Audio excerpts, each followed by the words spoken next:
Broadcasting live from the Business RadioX studios in Atlanta, Georgia, it's time for Atlanta Business Radio. Brought to you by OnPay. Built in Atlanta, OnPay is the top-rated payroll and HR software anywhere. Get 1 month free at onpay.com. Now, here's your host. Cantor here, another episode of Atlanta Business Radio, and this is going to be a good one. But before we get started, it's important to recognize our sponsor, OnPay. Without them, we could not be sharing these stories. Today on Atlanta Business Radio, we have Craig Lemasters with GXG. Welcome, Craig. Hey, Lee. Thanks a lot. Thanks for having me today. Well, I'm excited to learn what you guys are up to. But before we get too far into things, tell us about GXG. How are you serving folks?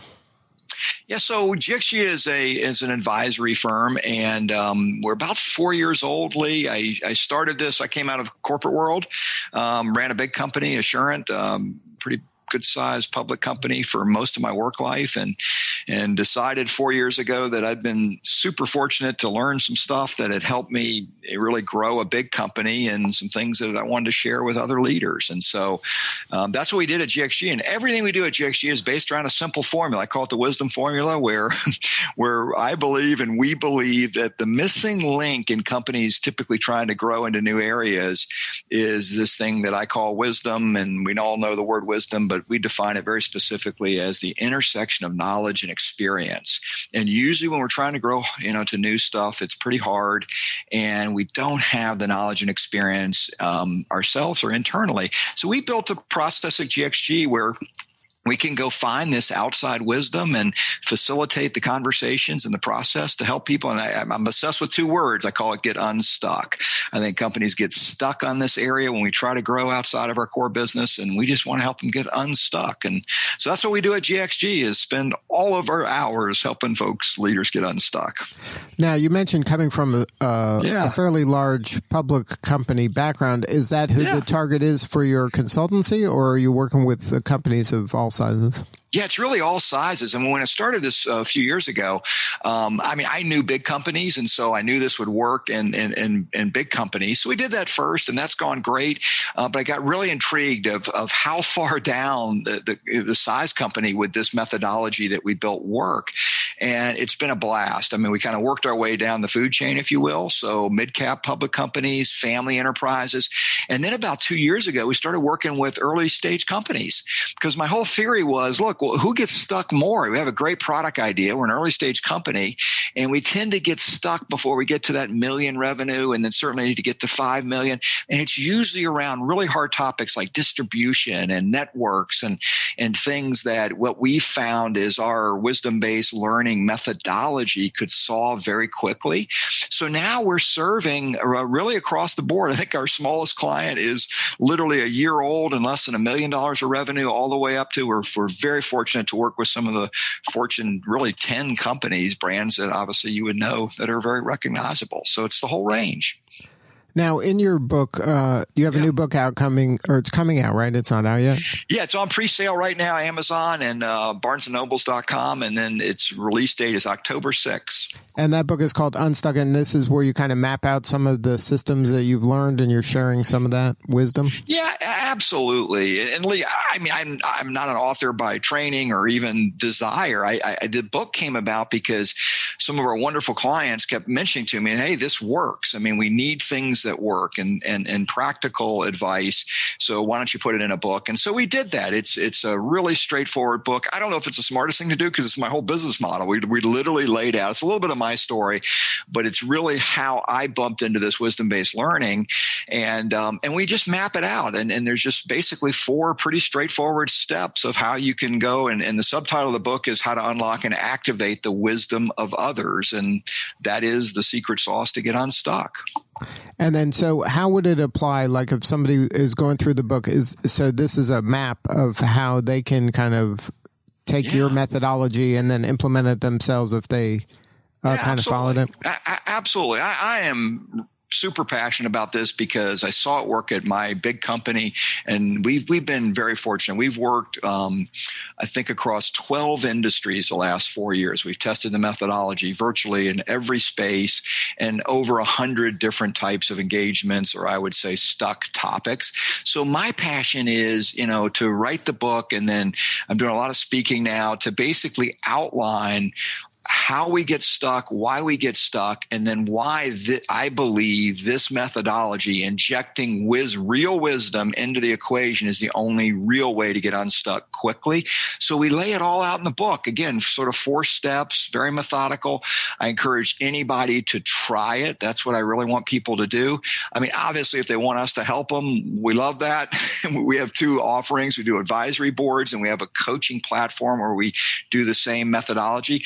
But the reality is people can do it themselves. And that's really what I care about. I want to help leaders. These are hard jobs, Lee. I mean, leadership is a hard job. I did it a long time. I got to be CEO of a big company for 11 years.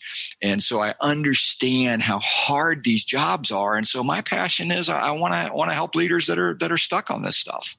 Now, in a lot of cases, the being stuck might be just kind of the bureaucracy and their own internal challenges, but sometimes being stuck is you're in a pandemic and then you got to make a move. Right. That's right. Does this apply to these kind of out of the blue kind of crises? Yeah, I think it applies better. In fact, quite frankly, I tell prospective clients all the time, what I want to help you with, when the way I define stuck, and there's lots of ways you can get stuck, and you're right, I mean, you can be stuck on politics in the company, you can be stuck on your core business, but I don't really work a lot in that area, because for me, if you're stuck on that, it's kind of separate topics. It's usually just core management issues. It's probably some corporate culture. And we do some of that work. But what gets me more excited is if you think about a core business, where we tend to get stuck the most is moving from our core to the new stuff we have to do to grow. Now, your pandemic question is super relevant because most companies, and I would say the large majority of them now, coming out of this crisis, hopefully, have to do some new and different things to grow. Now, if you step back, this is the challenge and why the wisdom piece is so important. Again, wisdom, knowledge, and experience. So if I'm doing new things that are pretty far outside of my core, usually, by definition, my knowledge and experience has gone down. It's not that I'm a bad person. It's not that I'm not trying hard. And that's where people get confused with this. And number one, this is why the number one rule in our process is you have to have the humility to admit that. And if you do, you can go find that wisdom, that knowledge and experience to help you get to the new stuff. So I would argue, and this is, I mean, we're super busy now, which is a good thing, but I mean, the reason we're busy is hard because of the pandemic, but I think it's driven by what you just mentioned, is that growing after a crisis is typically much harder than just typical organic or M&A growth, because we have to do some new stuff. And that's where this helps. And then you mentioned the humility part of this. This is also it's an opportunity, right? Like I think what's the saying about crisis is that opportunity is part of the word crisis, or in some language or something. Something like that. But now, if you're in a business and then say you've been disrupted because of this, say you're in like a food service business, if you didn't have drive through, or you didn't have curbside pickup, and you're a fine dining and you spent millions of dollars on your architecture that only 20% of the people are going to see now, you're going to have to make some moves here, and you're going to have to be bold, and you can't continue to do what you were doing. Does this help you, give you the kind of the confidence if you implement this to then take that risk? And that's a huge part of the formula that I really work off of, Lee. And I have a couple of basic premises that I like to share with leaders. First of all, I think our job as leaders, first and foremost, there's not even a close second, is to make choices. So we have to make choices. And during a pandemic like this, or any crisis, it's even more important that we're clear with choices. Well, why don't we make choices more quickly, especially right now? And it is driven, in our opinion, by a lack of confidence. The lack of confidence typically comes when I'm doing new things that I don't have the knowledge and experiences. So what we see happens with our clients, and it happened to me running a big company, was as we quickly bring in this bolus of wisdom from other people, our confidence soars. It's kind of common sense, right? I mean, our confidence goes up because we've got a bunch of really, really wise people saying it's okay to go do that, right? It's okay to go spend $2 million to build X because this will work. We've been here. We've done that. It will work. So our confidence goes up. So guess what happens? Our speed goes up and we make the choices, right? It's not a complicated formula. And I see it every day with our clients. And what gives me great joy, quite candidly, not to be, too over the top about this, but I see leaders that are struggling and quite frankly kind of miserable, almost desperate, and all of a sudden they've got this wisdom around them and their confidence just immediately soars and they can make decisions. And again, it's not a guarantee that it will work, but the probability of it working goes through the roof. And that's why I do this. That's the fun part of this. Now, when they're going through this period, so they're in a crisis, something has happened and disrupted the way they normally do business. Yeah. Then they say, I'm going to, look outside of my own kind of four walls, and I'm going to be humble, and I'm going to look to others to help and maybe get some insight into other areas, maybe another area that's kind of navigated this successfully. It may not even be my kind of industry. It could be somewhere totally different, but I can learn from them. And then I have a conversation and maybe I get some leadership from them or some advice. Right. And now I can implement this here. And now I can go to my board or I can go to my people with more confidence because I now have a model that we're saying this isn't just me coming up with a harebrained idea. I have this is Bob's harebrained idea from his company. Bob and Jane's and Jim's. And so in the format we use, we actually coalesce we take 3 or 4 super wise people on very granular topics, Lee. And this often gets confused when we talk about wisdom. This is not like Yoda sitting in the corner that's like all knowing about all business. It doesn't really exist, by the way. This is saying that I want to go from making, tea to coffee, right? Which you'd say on the surface, that sounds pretty similar, right? Well, it can be dramatically different. So what we want to do then is say, okay, what are the imperatives to make a good coffee? And then once we do that, we do this all in a learning ecosystem format. So if you picture an ecosystem, each of those things to make really good coffee is a bubble, if you will, a circle of wisdom. And so it's just an honest assessment then of in each of those circles, how much wisdom do we actually have, right? And if we don't, if it's low, then we got to go find it from somebody who's already done it. And that's the key to this is not getting academic advice, which there's nothing wrong with academic advice. There's lots of knowledge out there.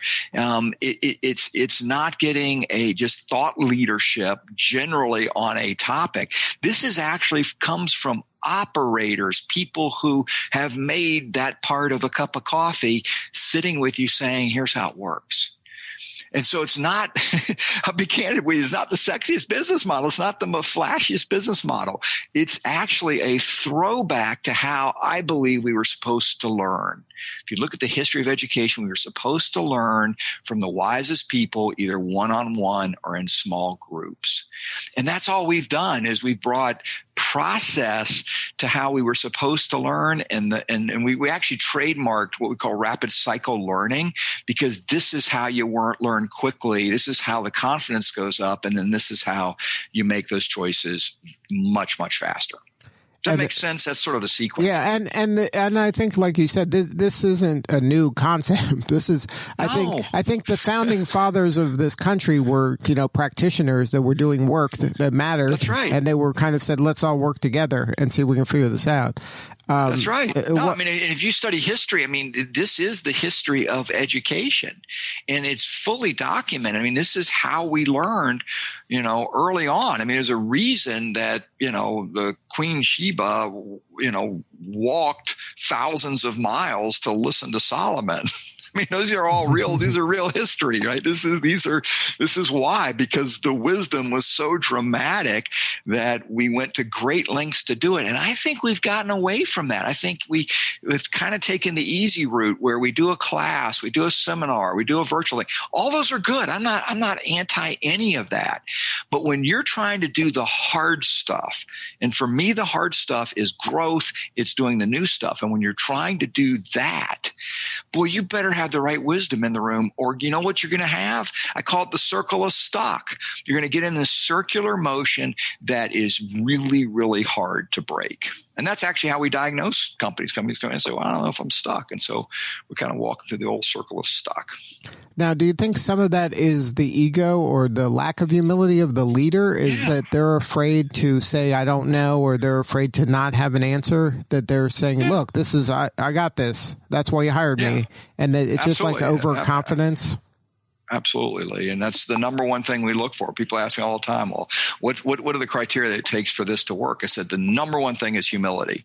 Number one thing is we have to, and there's lots of definitions of humility. The one I care about is I'm willing to admit that I'm stuck, number one. And number two, I'm willing to get help from operators that have done it before me. That's real humility. Now, here's an encouraging factoid for you. This just came out in a McKinsey study that 79, it's a shocking number, 79% of leaders today don't believe they have the skills and the support and the understanding to grow post-COVID. They recognize leaders. Think about that. Almost 80% of leaders are now, at least in a survey format, have the humility to say, I don't know enough to grow out of this. And I find that, while it's a shocking number, I find it incredibly encouraging, because I've seen it over and over again. If you have the humility to admit that you need this type of operator wisdom help, you can get through this stuff.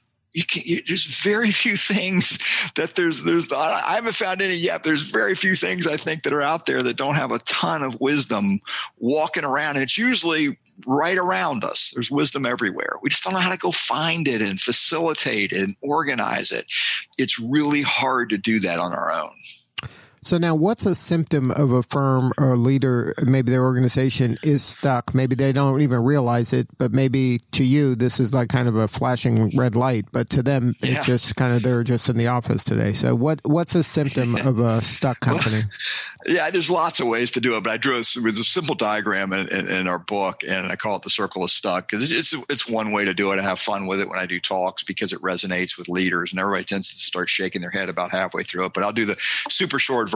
Is the circle of stuck starts when we're trying to do new stuff. Typically, we have a meeting, right? Isn't that where we all start? We have a meeting, and that's fine. And we bring X number of people to the meeting. After the meeting, we summarize what happened in the meeting, and then we send it out typically to those people. But then we often include new people, and the new people that we include on the distribution weren't in the meeting, so they want to have another meeting. So we have another meeting, and that little circle kind of repeats itself multiple times, and then we kind of move on from there. And one of my favorite symptoms is, after we have the spiral of meetings after meeting, nothing's really happening. We're just documenting stuff.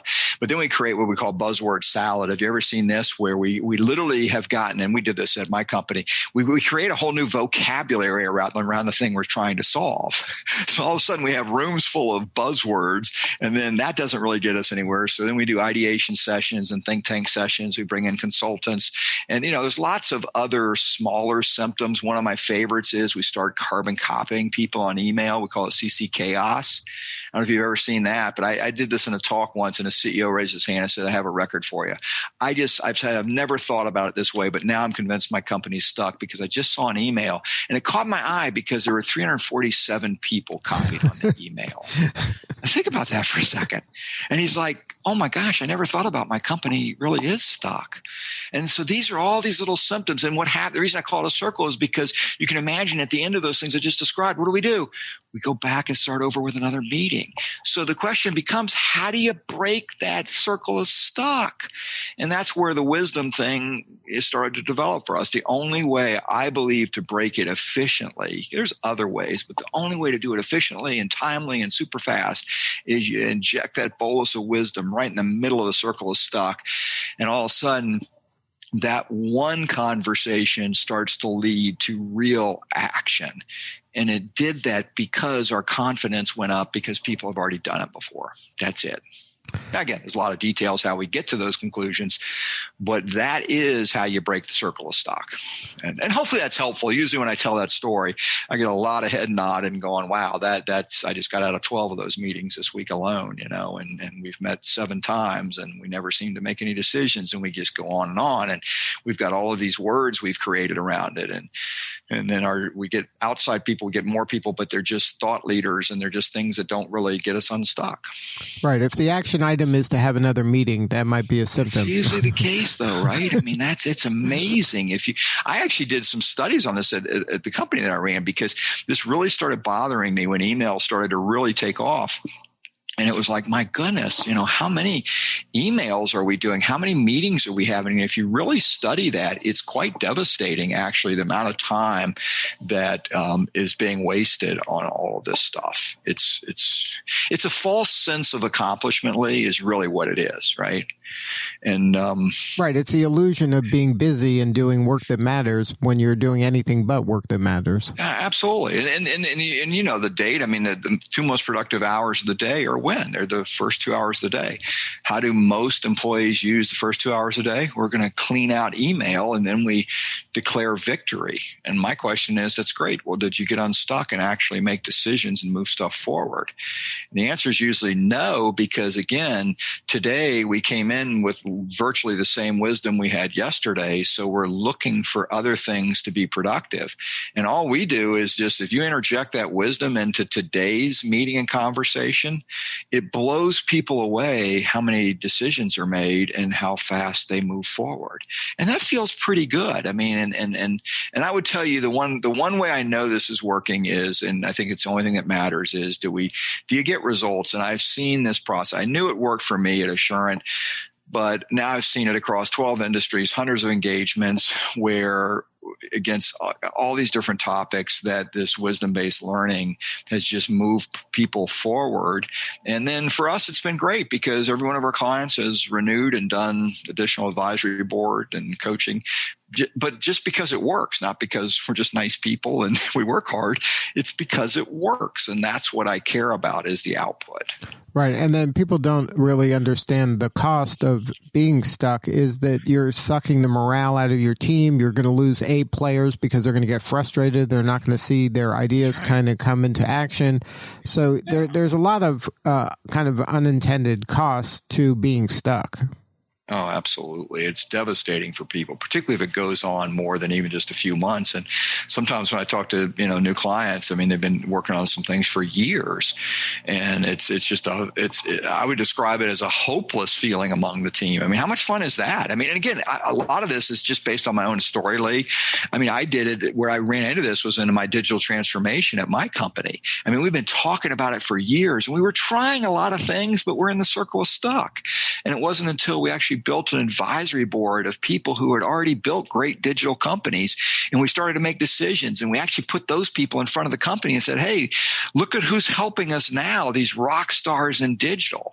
And you can imagine our leadership credibility went through the roof. People got excited about it, said, hey, this company is going to be a cool company. It's a 100-year-old insurance company, but we're going to be a cool company, and we're going to do this stuff. And that's a very different feeling than it was even months before that, which is, oh boy, here we go. We're going to have another presentation on how to be a great digital company. We were actually doing this stuff, and we did it. We built a digital company. Well, Craig, if somebody wanted to learn more about the book or GXG, what is the best website to do that? Two actually. GXG.co. CO is our corporate site. We share lots of stuff out there. Again, I want to be super transparent. A lot of cool content. We also share a lot of content on LinkedIn. So if you want to jump on LinkedIn and look at some of our stuff, follow me. And then the last piece is my speaker website is CraigLemasters.com. And again, we share a lot of our talks and podcasts and things on that site, as well as the talks that we do do. And happy to connect with anybody. Just want to help leaders that are stuck. Lee, that really is my motivation. And if we can do that in engagement, that's great. If I can just want to have a conversation, I'm happy to do that too. Well, Craig, thank you so much for sharing your story today. You're doing important work, and we appreciate you. Well, I appreciate you, Lee. Thanks for what you and your team are doing. And again, thanks so much for having me on today. All right, this is Lee Cantor. We will see you all next time on Atlanta Business Radio. And remember, this work would not be possible without the support of our sponsor, OnPay. Please support them so we can continue to share these important stories. Today's episode of Atlanta Business Radio is brought to you by OnPay. Built in Atlanta, OnPay is the top-rated payroll and HR software anywhere. Get 1 month free at onpay.com.